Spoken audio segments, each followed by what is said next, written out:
let's have poetry contests instead of wars. Wars kill children, they kill women, they destroy the environment, they use up our natural resources. Let's have poetic wars and struggles, and I can assure you it will be a very interesting contest. Britain can wheel on Shakespeare, and America can, I don't know, Longfellow or someone, or more recently people like Wallace Stevens. America has great poets too. And Iran has tremendous poets. I run Poets of Peace as an international body, and I've taken part in international poetry conventions. So let's have one in Shiraz. Let somebody fund it and we can organise it. Because the Iranian people are poetic people. They're deep. They're profound. I've known Iranian friends of mine, or people who've been educated at Tehran University and so on. These people are deep spiritual people. There's no reason they should be the enemy of the people of the US or Europe. And in their metaphysics, if you study Shi'ism at its highest level, if you study the Irfan school of Shi'ism, you find that it's a position that's very close to the New Age thinking of American advanced metaphysics, so-called New Thought, which is that mind determines reality, the great discovery of Emerson and Thoreau and the New England Transcendentalists, which then became embedded in the New Thought tradition, or what later was called New Age thinking, and led to things like A Course in Miracles and the whole sort of burgeoning American popular movement that we call the New Age. Things like The Secret by this woman, Australian woman, and other kinds of The Magic about gratitude and so on. America is full of this New Thought movement.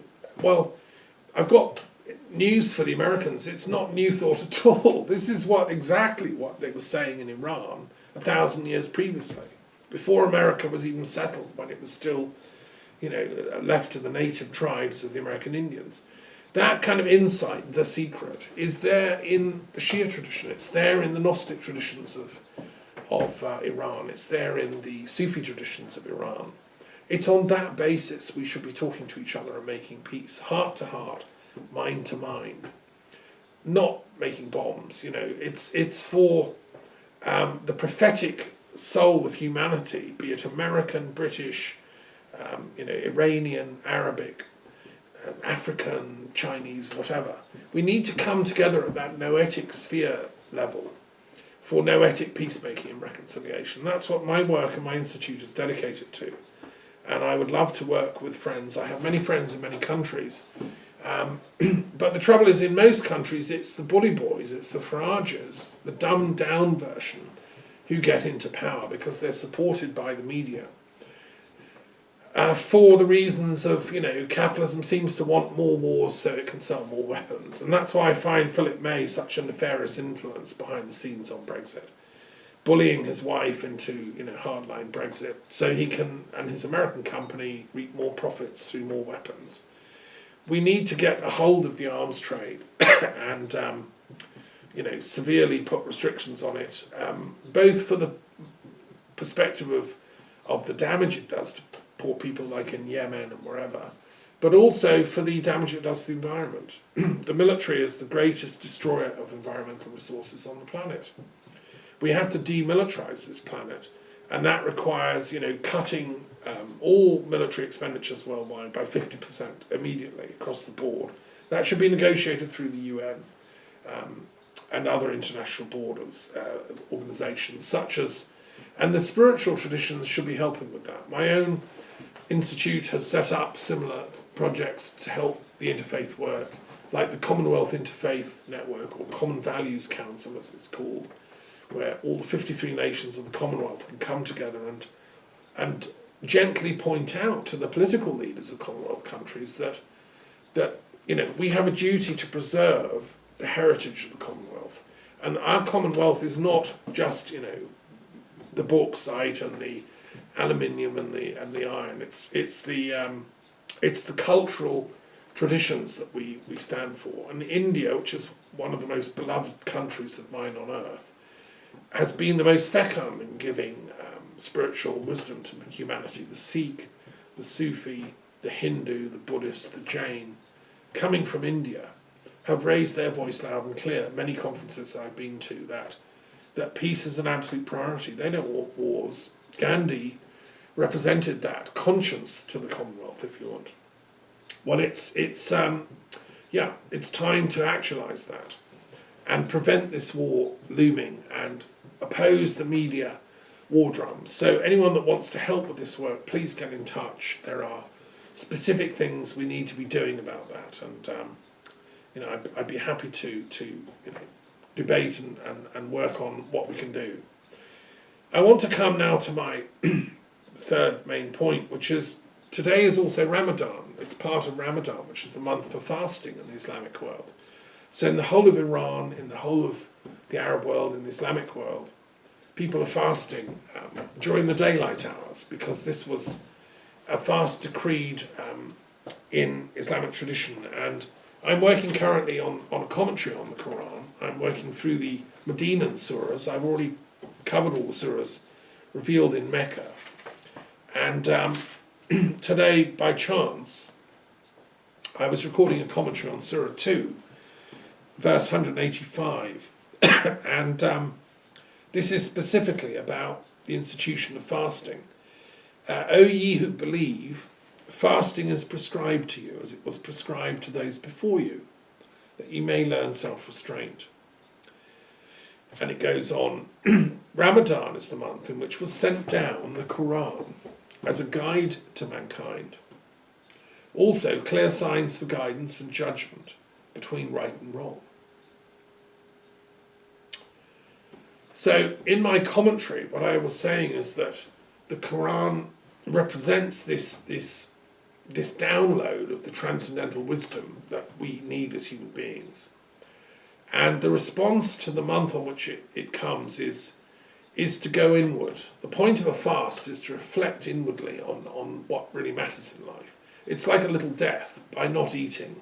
I mean, if you do it long enough, you die. So it's a tiny little taste of death, which is when your soul separates from the body and you leave behind this material realm and enter back into the noetic world.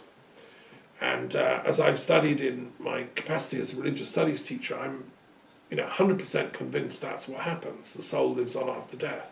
The evidence, I think, is overwhelming for those that have looked into it. My friend Peter Fenwick, who's chair of the Scientific and Medical Network and a professor of neuropsychiatry at the University of London, has personally documented with his colleagues many cases of near-death experiences that are inexplicable otherwise. I know there are people in the Society for Psychical Research who try to explain it all away as a sort of, hallucination brought on by misfiring neurons at the point of death, but I'm sorry, it doesn't work, because there are other contraindications to that hypothesis that prove, in my view, that the soul does survive after death. And that was the point of A.R. Wallace in his disputes with Charles Darwin. That's why I set up the Wallace Lectures, to commemorate, on one hand, scientific approaches to the study of life and evolution and biology, but on the other hand, to reconcile it with the evidence of spirituality. And I've done prayers, and commemorative glass of sherry at Wallace's grave in Poole, which is when I was head of religious studies at Poole Grammar that we instituted those lectures. And Peter Fenwick came and gave one of the lectures. It was a masterpiece about latest research in near-death experience. So, in my view, what the Quran is saying is corroborated by modern science.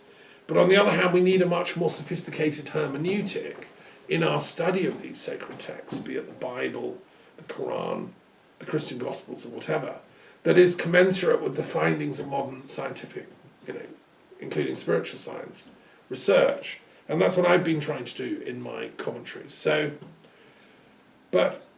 in my understanding, what we should be doing is giving thanks to all the spiritual traditions of mankind, to the downloads of all the Qurans, because the Quran is only one of many sacred books which have come to humanity.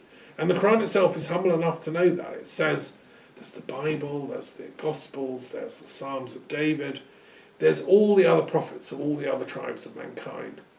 Now, many of them have written, practical books. Here's Zoroaster's Gathas, for instance, one of the earliest texts from about 1700 BC. And, his writing, his poetry came through as inspired poetry.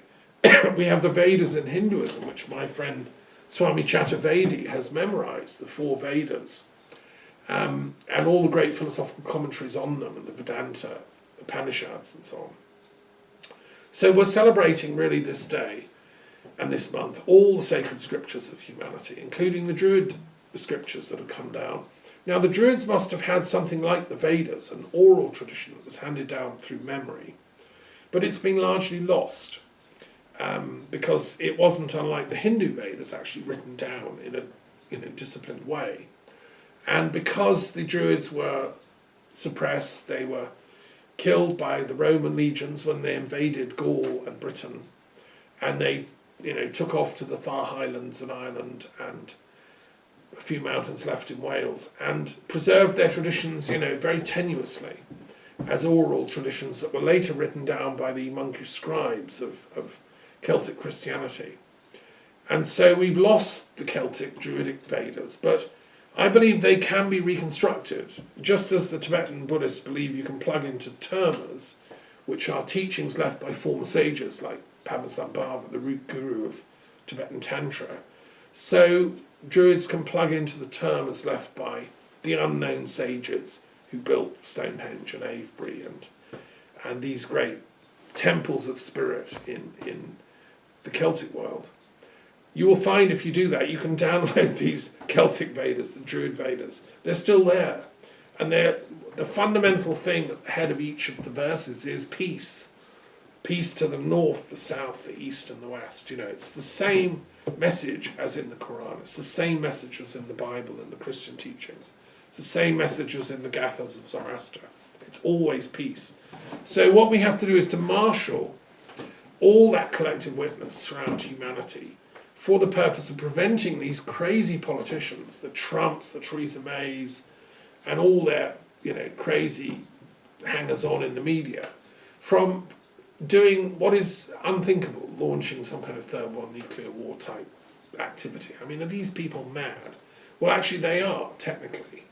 So the question is then, how do we psychotherapeutize them? How do we get them into a place where they don't have their finger on the triggers anymore? Those are complex questions to do with ethics and politics. Gladstone can provide some clues as to how we get more ethical parliamentarians in. But my view is we have an oath of veracity in Parliament as a first step, and in Congress and other chambers. And the scholars of the world have to unite. This is why I've been working with the World Intellectual Forum and many scholars that have come together from different traditions to compare and share our perspectives on truth and ultimate truth. So I think it's good news, really, ultimately. I'm an optimist. We will get there. But, it takes a very long time. And it is sad that each generation seems to have to go through the turmoils of suffering and then elevating one's insights towards this highest wisdom. And I dread to think what would happen if the European Union breaks up and nationalism becomes the new creed and the Brexit lot win and the UK breaks up and we have competing mini-nations and then Le Pen and people get elected in France and the whole thing goes down that route. It'd be like going back to the 1920s, 30s again. Well, no, we can't afford that. So I think we need to emphasise that unity of spirit that is represented by the European Union and by the philosophical wisdom that exists in higher education. That's the point of higher education. The metaphor is that the higher up you go, the further you see. So, vision. True higher education is about giving students the vision to see what's coming up ahead, and to be able to work out how to forestall problems. My friend Judge Shlomo Soham, who was the future intelligence officer attached to the Knesset in Israel, and there are similar posts in other parliaments around the world, there should be one in every parliament. He was gifted with looking at legislation before the Knesset to say, is this legislation of benefit like 7 generations down the line in the far future? And if not, then to sort of say respectfully to Knesset, please rethink this legislation. So I think all parliamentarians should think in those terms. That's the way a statesman thinks, or a stateswoman. So fasting is important, and it was conducted by the Druids, the Jains, the Buddhists, the Hindus. All cultures fast when things are very important. It was used by the Druids to fast for justice. They would, because they were the judges in cases, if someone had done a terrible wrong, the Druid would go and fast outside their house in order for them to confess.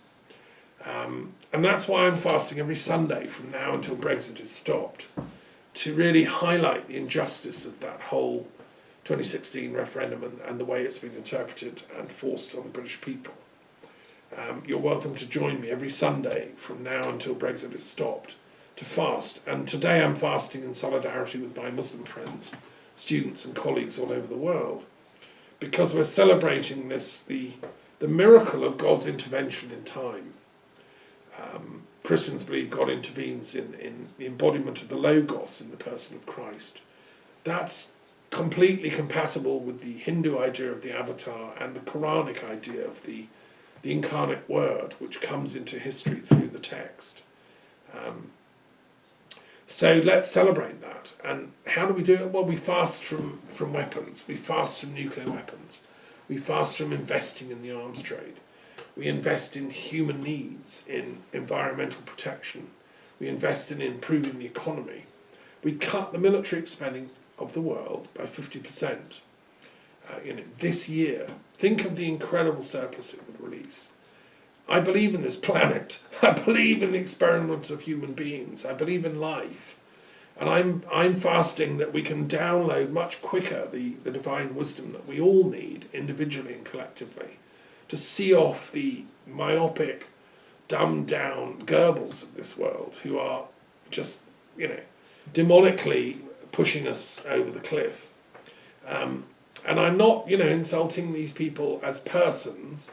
I was always taught as an educator to criticise a child's behaviour, not their being.